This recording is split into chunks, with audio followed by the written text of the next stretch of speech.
So here we are starting our trip in Lisbon. This is the square in front of the cathedral. The cathedral is a good place to start on a hot sunny day. Probably be much cooler inside than it is outside.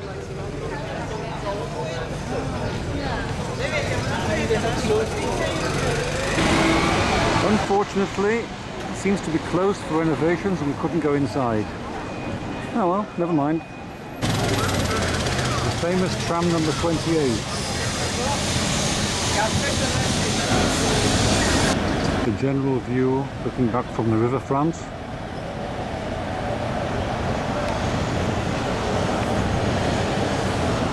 Even a small cruise ship here. As small as they get. This is now on the pier where the boat tours go from the river down here.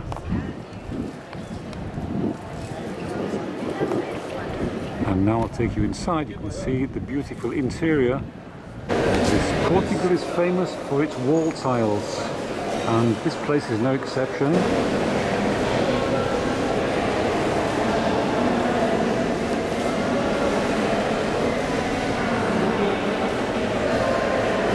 All around the whole of the hall.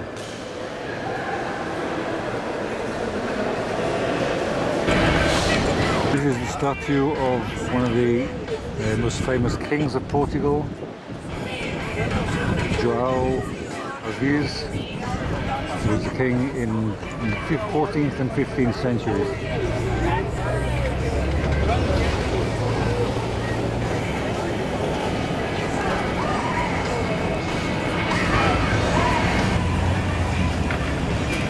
In the background, the castle on the hill.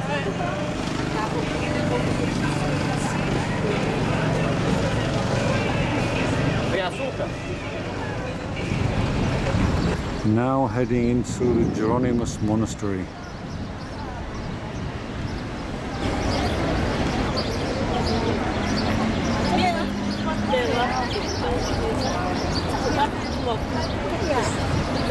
Now in the Botanic Gardens.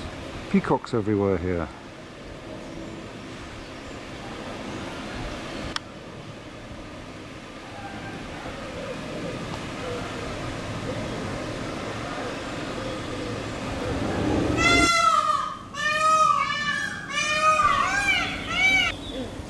And here's one showing off for us. So, can they fly? Looks like it. First time I've seen one of these up in a tree.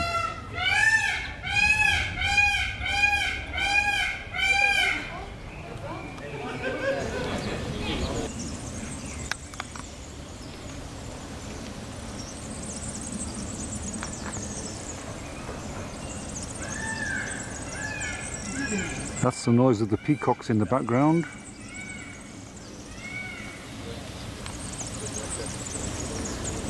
This is the Oceania area of the Botanic Gardens. This, if I'm not mistaken, is an Australian banyan tree which has amazing roots.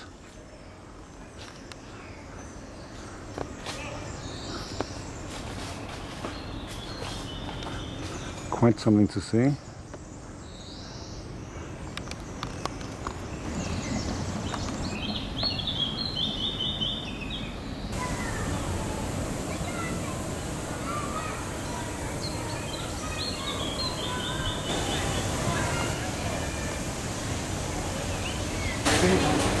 This is making the local pastries, pastel de nata, which is custard pastry, which you get everywhere here in Portugal. Very tasty. One of the very narrow streets which lead up towards the St. George's Castle.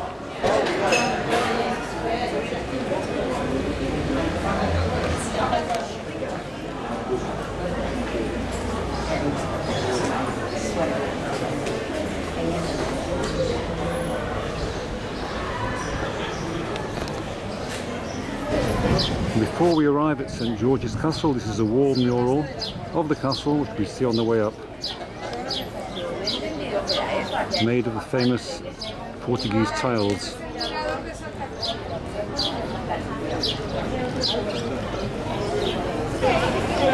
The archway leading into the castle.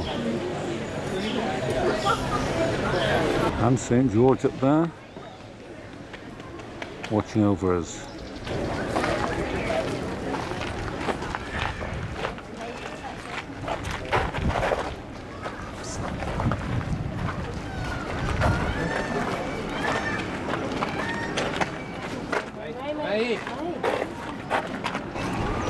Now walking along the top of the balustrades of the castle.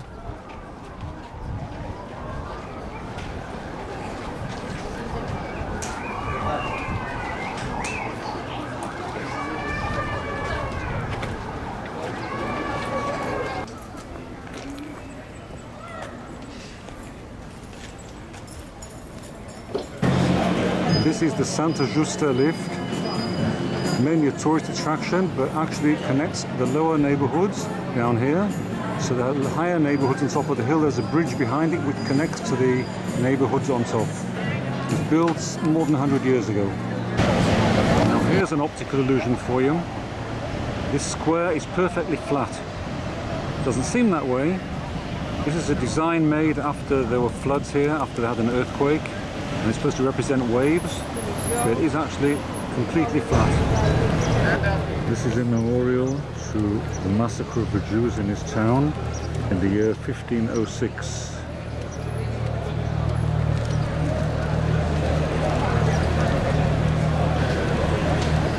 This is the São Domingo church, which is where the massacre of the Jews started. It was encouraged by two of the priests from here. Within 4 or 5 days, about 4,000 Jews were killed. And one of them turned out to be a servant of the king, who sent forces in to quell the massacre. And he also sentenced to death 500 of the people who took part in the massacre, including the two priests. This is the Rocio railway station. Very interesting building.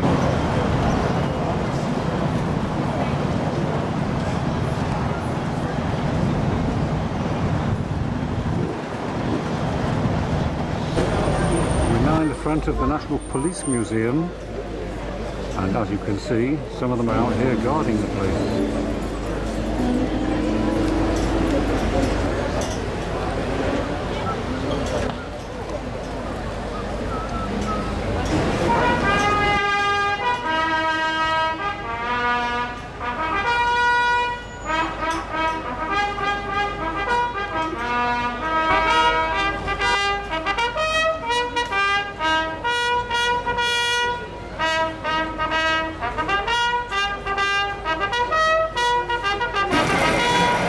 One more way to go up and down the hills in Lisbon.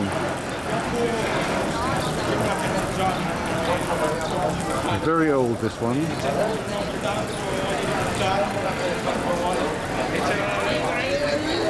If you look at the hills here, you can understand why.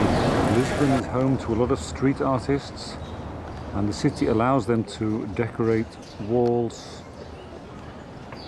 all around the city. This is one of the examples. We're now at Feira de Ladra, which is the twice weekly flea market.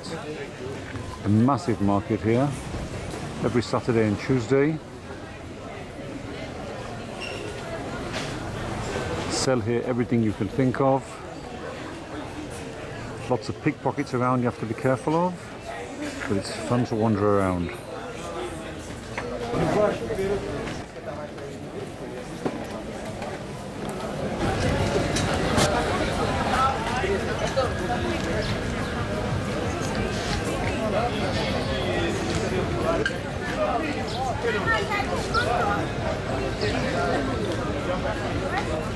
A bit of the wall art mixed in with the market.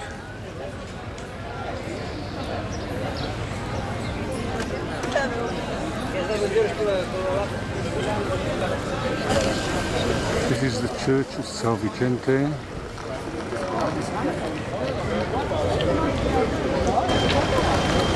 And another typical view showing the hills of Lisbon. It's all up and down here. Nothing is flat. This is a mosaic of Amália Rodrigues, the most famous fado singer in Portugal. Fado is the traditional music of the country. Today is Independence Day. Music everywhere.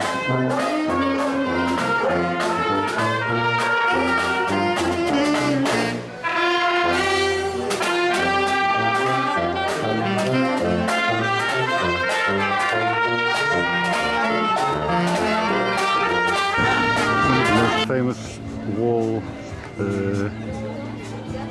made from the azulejos, the wall tiles, showing the conquest of Lisbon in the year 1147.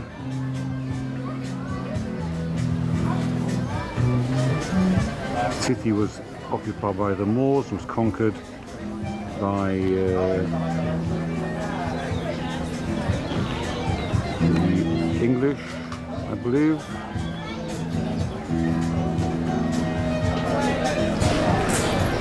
I think this is really the widest street in Lisbon, so to speak. We've now left Lisbon and we are visiting the convent of the Capuchos, which is no longer in use, but was very active in the past. It's a Franciscan convent. Some beautiful work here in very nice scenery in a park, part of the Sintra National Park. This was the entrance here, with two big granite boulders leaning against each other at the entrance, and a bell, that's a ring, like this, to gain entrance. Through here.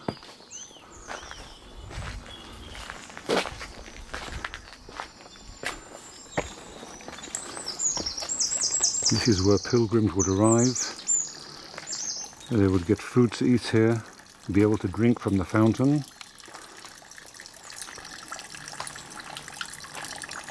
Note the beautiful tiles here in the style of the Portuguese tiles. From here we go to the entrance to the convent itself.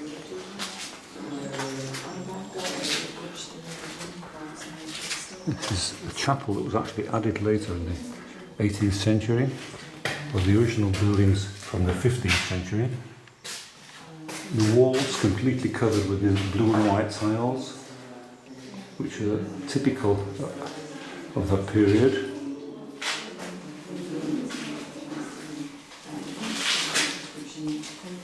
Supposed to represent the Passion of Christ.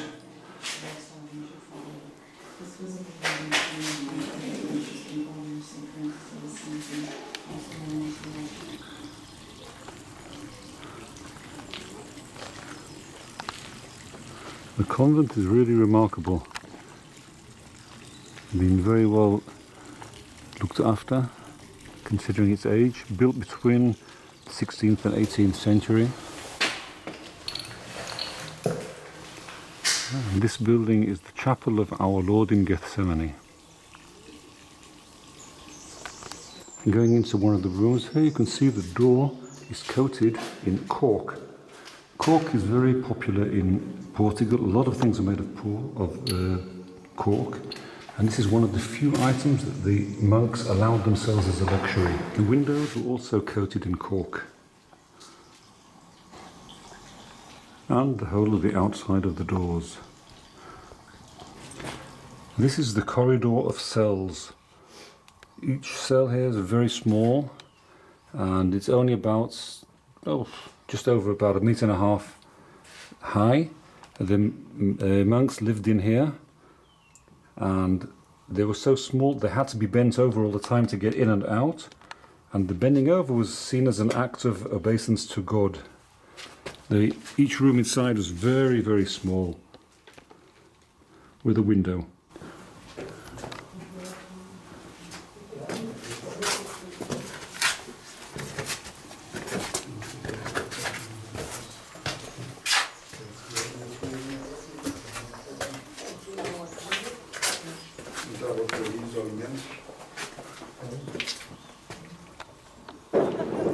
This is the Cabo de Roca lighthouse, the first lighthouse to be built in Portugal, and it's at the most western point of Europe.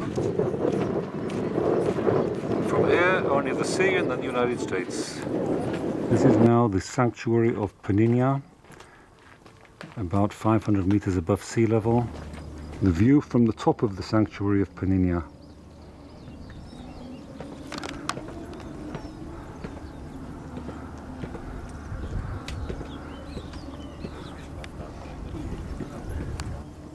Lots of steps to go up to get here, but well worth the climb.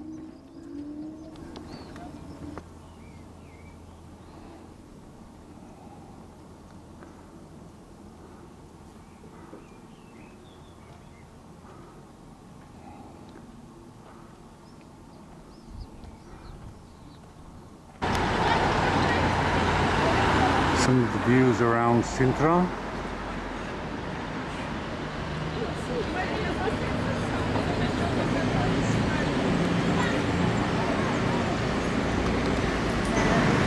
This is the famous Pena Palace.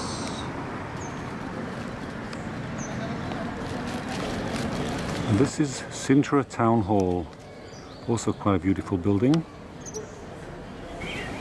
This is the entrance to Quinta Regalera, one of the most famous castles in Sintra. And this is walking up towards the main area. Absolument pas.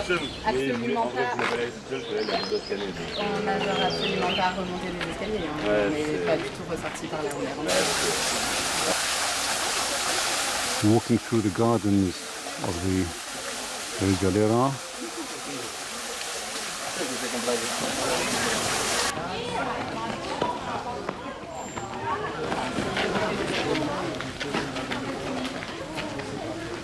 This is the Guardian's Gate.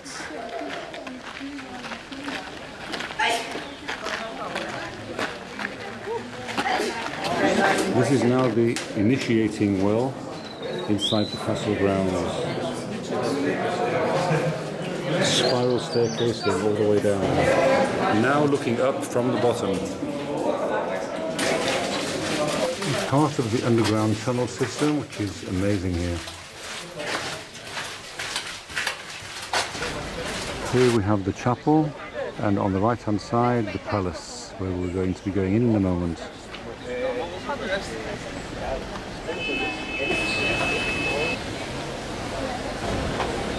Now looking down from the balcony, just before the entrance to the castle. Ceiling completely made of wood.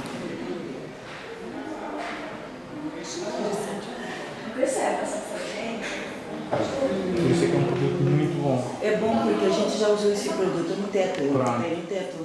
Tem nas fotos que eu disse. Again, very ornate wood ceilings. Só que no chão estava definida e cozinha. Não, porque é bom Mas pro é chão. preciso, porque é assim, porque ele está a entrar no chão também. Sim, sim, tá.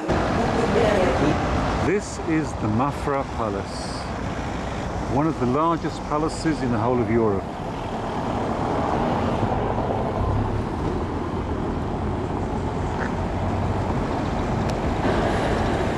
This is the basilica inside Mafra Palace.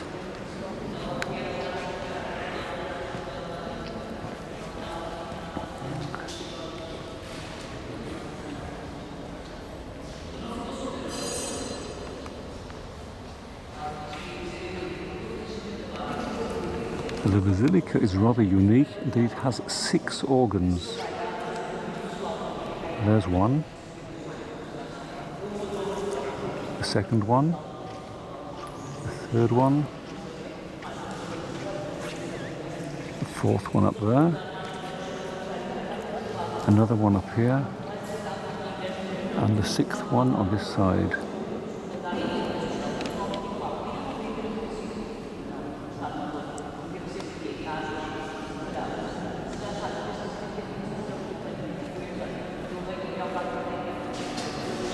This is the infirmary that was run by the monks here at think many modern hospitals have smaller emergency rooms than they have here.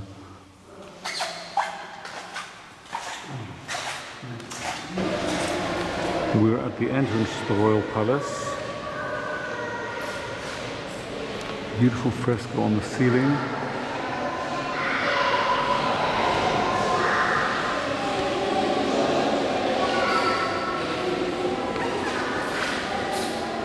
And a gigantic clock, which is actually an English clock, about 4 meters tall. A door leading nowhere. It's actually a painting, not a real door.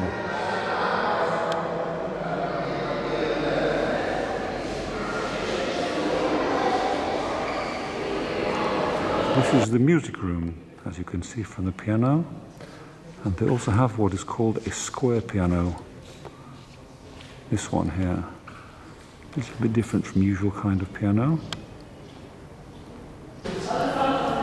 This must have been the hunting room. The whole room is just, as you can see, heads of animals have been hunted here. Deer, boar.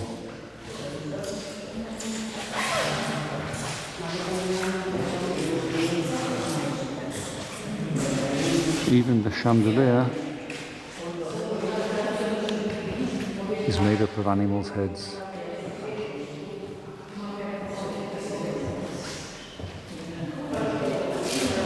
This is the most famous room in the whole of the castle. This is the library. It's 88 meters long, has more than 32,000 books here containing knowledge collected from the 14th to the 19th century. The books are all bound in leather. 2 floors of books. Quite amazing. In the library they used to keep bats here because the bats would feed on insects that could harm the books, so the books stayed safe. Here they even have on show remnants of some of the bats that were here. This is the entrance to the old city of Óbidos. It's a double elbow entrance, which means you turn right and then you turn left. It's not a gate that goes straight through. Built in the 14th century. But up here, this was done in the 18th century. Beautiful tile work.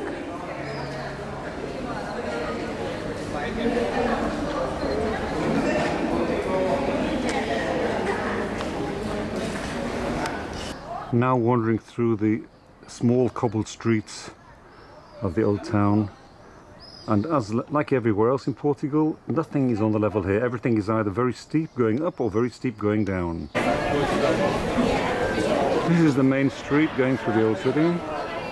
Cafes, restaurants, bars, very lively and very nice here.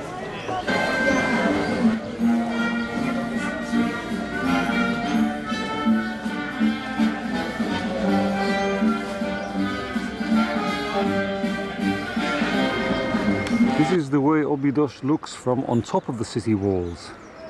We've now just climbed up these steep steps with no railing at the side. You have to be careful, and then the path here goes all the way around. Again, no railing, no fence.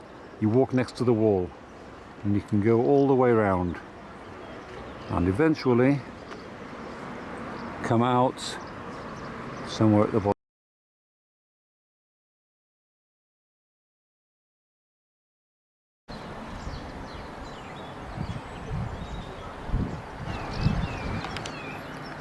Here at least we have some sort of fence at the side. Most of the path doesn't have anything at the side. As you can see further along,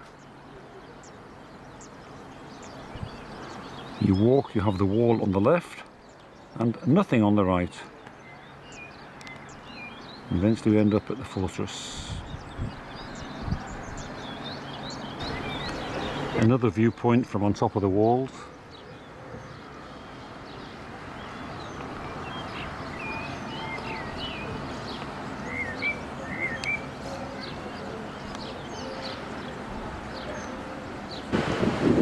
We've made a brief stop for a few hours at Nazaré. which is one of the main surfing resorts along the Silver Coast, not far from Óbidos. Beautiful beaches here, hardly a soul in sight. Big beaches, very clean. That's looking towards the centre of town, the main promenade. Restaurants everywhere, usual touristy stuff, but very nice.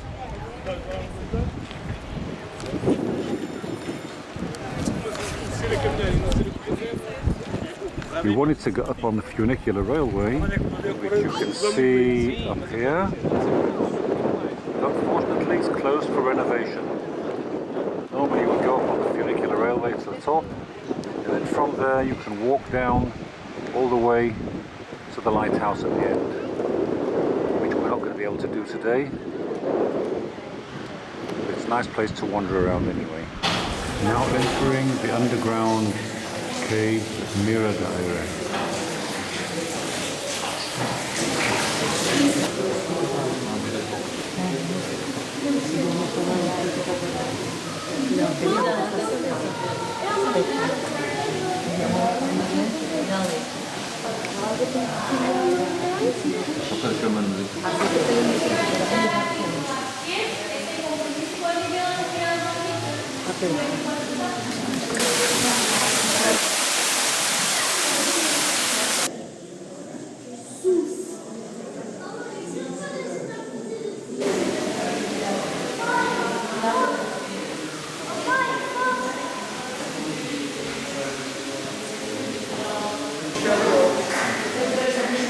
A saída da janela, finalmente conseguiram descer à sala.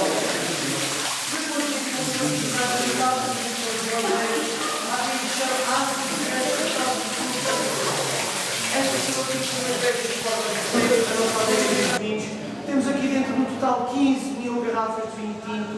Dessas 15.000, 12.000 são uma parceria com a casa Dona Eulina de Freitas, em Setúbal, Palmeiras. The Church of Our Lady of Fatima. This is in the small town of Fatima in Portugal, which is one of the leading pilgrimage sites in Europe. People come here from outside Europe as well.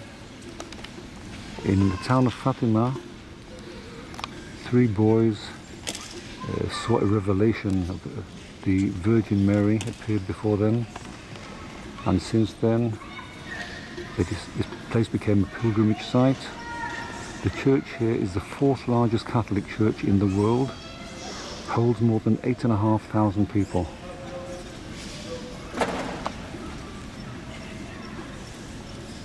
And people walk here, we saw them all over the place, dressed in yellow jackets to show that they're pilgrims coming here. Outside the church, a very modern interpretation of Jesus on the cross, and the statue of Pope John Paul II, I think, who visited here in the 1970s. This is the Basilica, and the faithful, you can see the ones in the yellow jackets, those are the ones, the pilgrims who come here, approach the Basilica on their knees. All the way.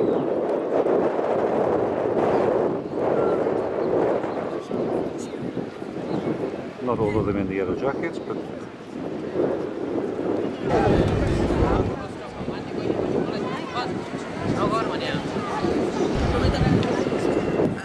the place is almost more impressive than the Vatican.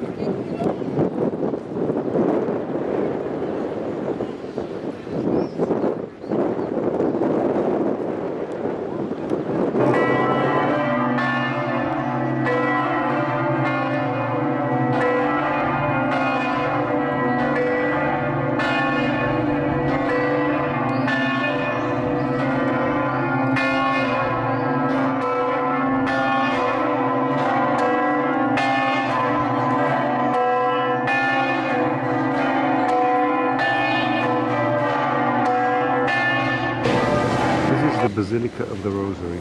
The whole area is divided into different basilicas. This is the one with the big bell tower outside.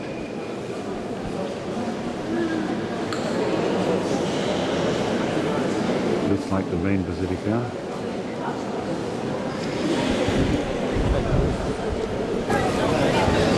This is where they have a massive furnace where everybody lights their candles and throws them in to burn up. They don't actually even light the candles, they just throw the candles into the furnace. It's a big massive structure, long furnace, everything going up in smoke and flames, and a long queue of people with candles waiting to throw them in. Just so you have an idea, this is the line of people waiting with candles. The line must be nearly a mile long, I think. It goes all the way back across the square.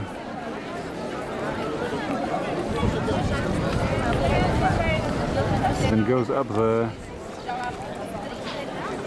People waiting all the way up the hill just to put a candle in the furnace. The town of Lamego, and below us, which can't be seen too well from here, all the steps leading up to the Church of Our Lady of Remedies, which is a church where people come to get cured of all their ills. A well-known pilgrimage site and an amazing building. These are the last steps in front of us before we get there. That's the church at the top.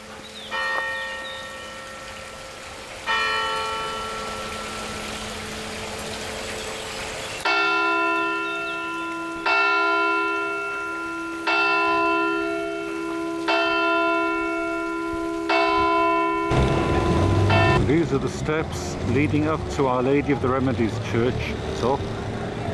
686 steps going all the way up the hill in a zigzag.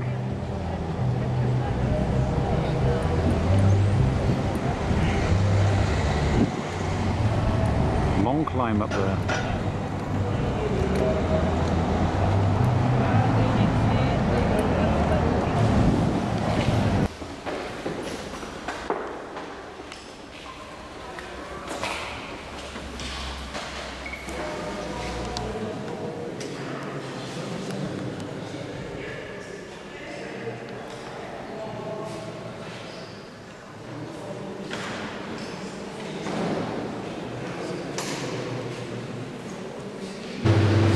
This is the cistern at Lamego. It's an underground sort of reservoir.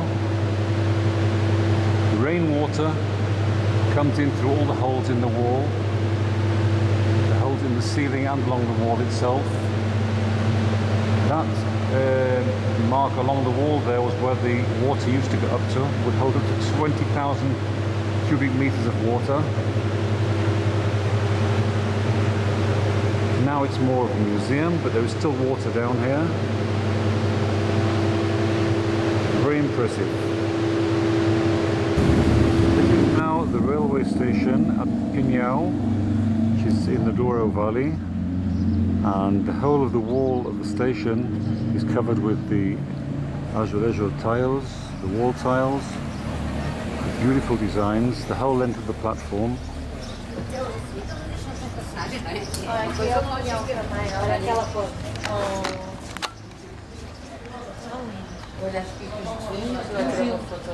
Fez ali a foto. Isso é tão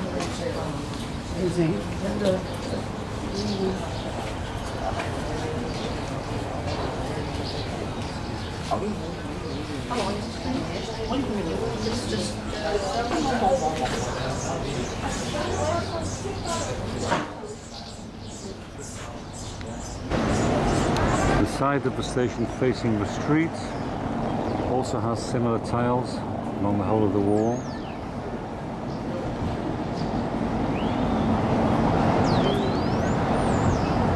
This one shows a panoramic view of the Douro Valley.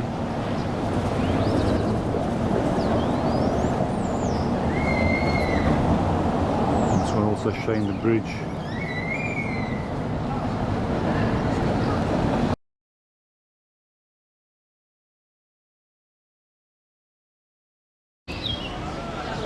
the waterfront promenade of Pinhão, the River Douro, all the terraces of the hills are grapes grown for the local port wine, the main port area, port producing area in the whole of Portugal, actually in the whole of the world.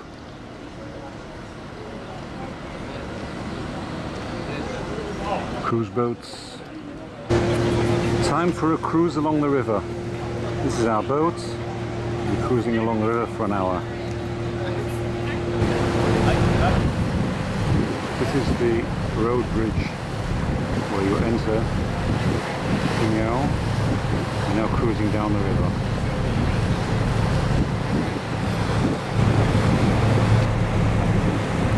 All the hills around us, terraces of grapes grown for production of port. Miles and miles and miles of grapes. Both sides of the river.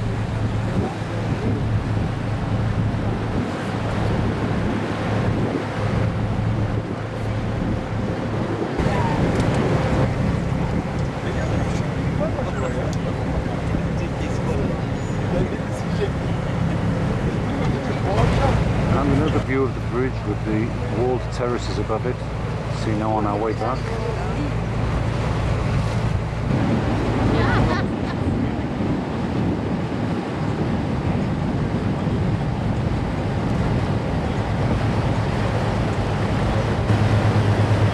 And now arriving back at Pinhão.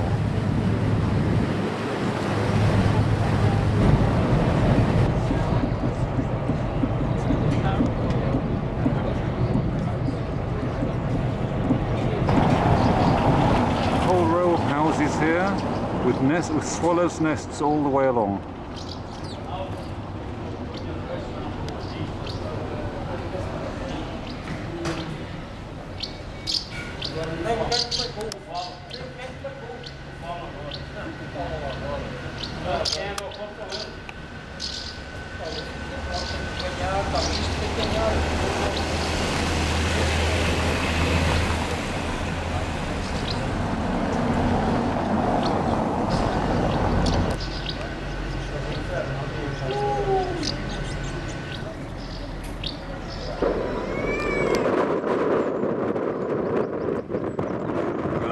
Site of the Monte Moro Pass through the Monte Moro mountain.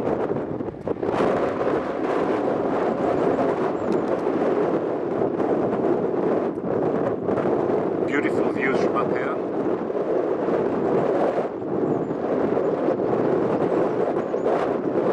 A lot of wind.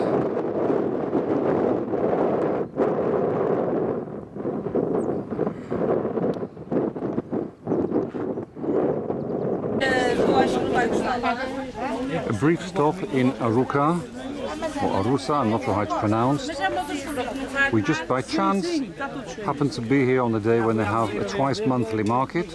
And today's one of those days. So we're wandering around the market here.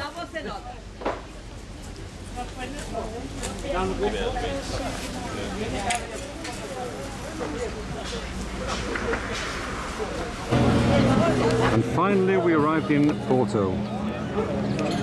We're now on the riverfront. That's the famous bridge over there. It's also a railway bridge. And a lot of people walk over there as well. And once you're on the other side, you can go down to the other side of the city by cable car.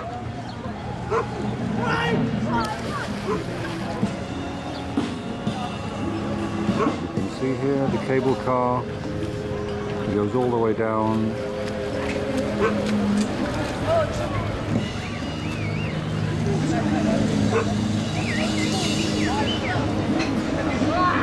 The waterfront here is full of restaurants, cruise boats. Very lively town. Food everywhere, of course. It's Portugal. Sede de Porto, the Porto Cathedral. Music provided courtesy of a street artist with an electric cello.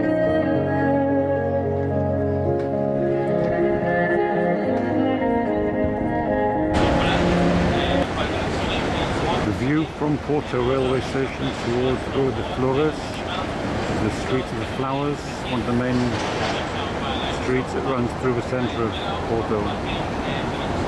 Looking over to the left, the view back towards the cathedral.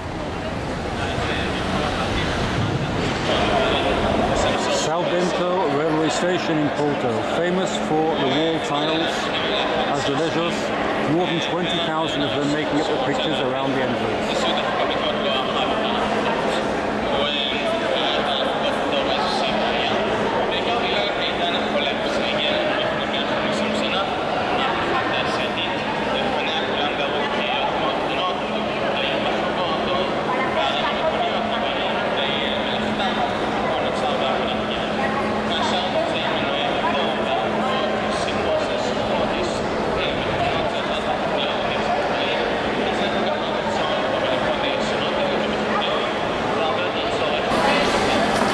This is supposedly the most beautiful McDonald's in the world. Used to be a big restaurant here. When McDonald's took over the town, didn't let them change the surroundings. It has to be preserved.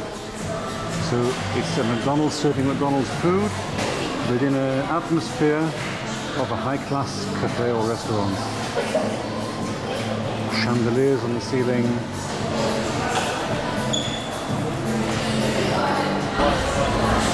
The City Hall in Porto, very interesting. From the top floor, the roof is held up by the people whose statues are there. Each one has its hands above its head as if it's holding up the next floor.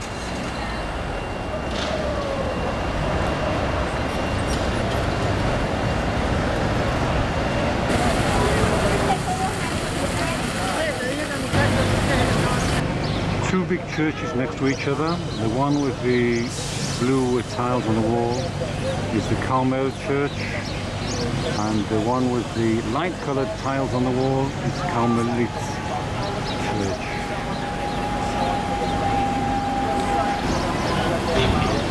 This is an avenue of plane trees grown in weird configurations. Each one looks a little bit different from the next one.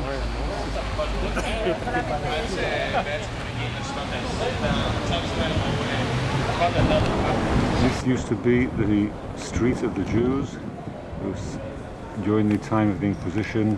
The Jews who were banished from Spain came here, but eventually the King of Portugal also turned against them, and they were threatened with either changing their religion, leaving, or they would get killed.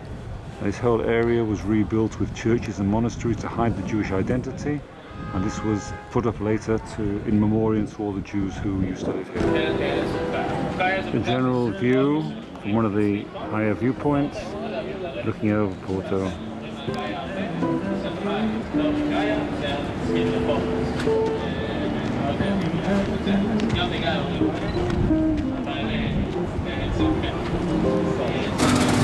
Now looking down from the bridge, from one of the bridges.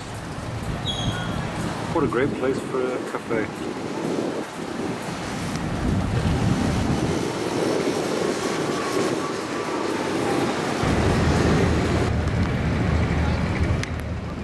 Looking back from Gaia towards the other side of the river, to Porto.